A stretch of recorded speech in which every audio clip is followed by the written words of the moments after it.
Trouver une sortie de crise à tout prix, l'objet de la réunion entre une dizaine d'élus locaux yvelinois réunis à l'hôtel de ville de Saint-Cyr-l'École ce jeudi soir. Elle fait suite à la décision du prestataire Vermarine de fermer provisoirement 5 de ses piscines dans les Yvelines.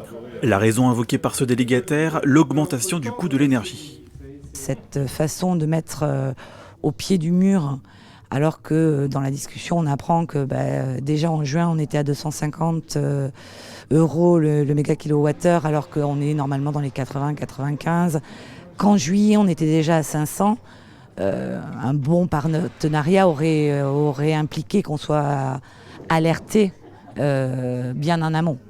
Face à cette crise énergétique majeure, la mairie de Saint-Cyr-l'École évoque la possibilité d'une mise en hivernage de sa piscine en attendant une baisse des coûts de l'énergie.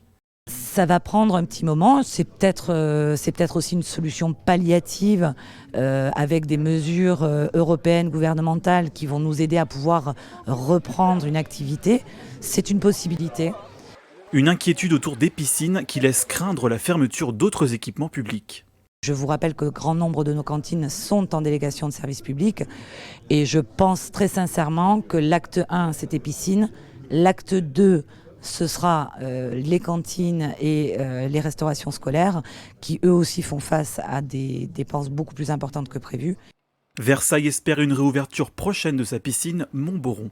La ville a négocié des tarifs avantageux pour la consommation énergétique de sa structure. Son objectif est ensuite de revendre cette énergie à Vermarine. Nous allons faire bénéficier la piscine du coût que nous avons négocié nous avec nos deux syndicats, syndicat gaz et syndicat d'électricité, qui sont des coûts que nous avons nous négociés jusqu'à la fin de l'année, qui sont moins élevés que ceux que paie Vermarine. La principale piste de sortie de crise serait la mise en place du fonds de soutien prévu par l'État. Un bouclier destiné à soutenir des entreprises très consommatrices d'énergie face à la hausse exceptionnelle des prix.